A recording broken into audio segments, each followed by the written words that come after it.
আসসালামু আলাইকুম, সবাই কেমন আছেন? আমি অনেক ভালো আছি। আজকে একটি ব্যতিক্রম ব্লগ নিয়ে আসলাম আপনাদের মাঝে।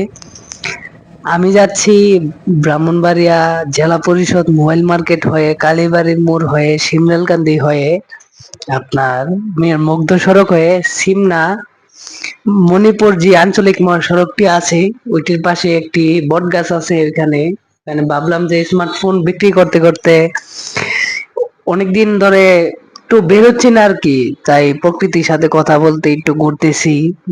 হ্যাঁ, অনেক ভালোই লাগতেছে। আপনারা যারা আছেন শহরের মধ্যে আশেপাশে, অনেকেই কর্মজীবনে ব্যস্ত থাকেন, তাই ঘোরাঘুরি হয় না। তো ছুটির দিনে একদিন এখানে ছুটি কাটায় আসতে পারেন। জায়গাটা অনেকটাই সুন্দর। এই যে এখানে কিছুক্ষণ আমরা ব্রেক করলাম, আমরা ড্রাইভার মিলে একটু ঘোরাঘুরি, এই আর কি। তো সব মিলিয়ে অনেকক্ষণ ছিলাম, ভালোই লাগছে। জায়গাটা অনেক সুন্দর, পরিবেশটা অনেক সুন্দর, চতুর্দিকটা প্রাকৃতিক পরিবেশটা অনেকটাই সুন্দর। অন্য অন্য জায়গা থেকে এই জায়গাটা অনেকটাই সুন্দর।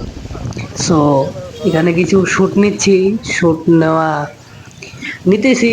নেওয়ার মধ্যে অনেককেই দেখতে পেলাম যে ওনারা মণিপুর যাচ্ছে নৌকা দিয়ে।